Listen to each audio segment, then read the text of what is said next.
Saya tanyalah kepada kalian semua, masuk logika enggak? Food estate yang pertanian dikelola oleh Kementerian Pertahanan, di mana bos? Di mana itu benar? Coba itulah salah satu bahwa patut dicurigai sudah ada perencanaan di sini. Kenapa itu dilempar? Kenapa tuh bukan Kementerian Pertanian yang berbidang teknis dan gagal pula? Ya nggak ada lah. Bagaimana Kementerian Pertahanan juga mengelola food estate? Ya nggak ada.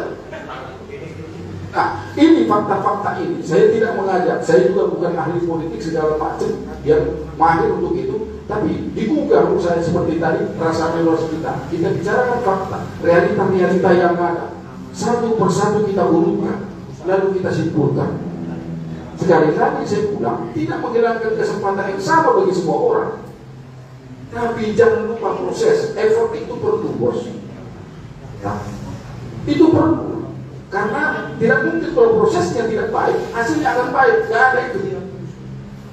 Itu yang kita permasalahkan sekarang. Itu yang membuat diskusi ini supaya memberikan pemahaman kepada kita. Saya ingin mengesampingkan sekalipun saya kader PDI Perjuangan, saya ingin meletakkannya, melihatnya secara real, secara fair. Bukan karena saya PDI Perjuangan. Selanjutnya kalau saya masuk sebagai PDI Perjuangan, taruh apa yang dibilang tadi, antara Ibu Mega dengan Puan Maharani dan segala macam, itu dinasti. Tidak.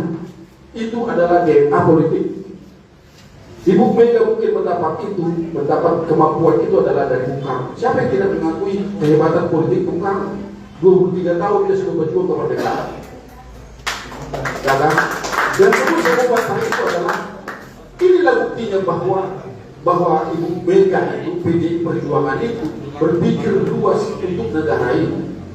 Bisakah dia tadinya memaksakan anaknya dipasangkan? Coba, saya tanya, bisa? Bisa. Dia punya partai. Anaknya ini sudah pernah menjadi menteri, pernah menjadi anggota DPR, ketua DPR.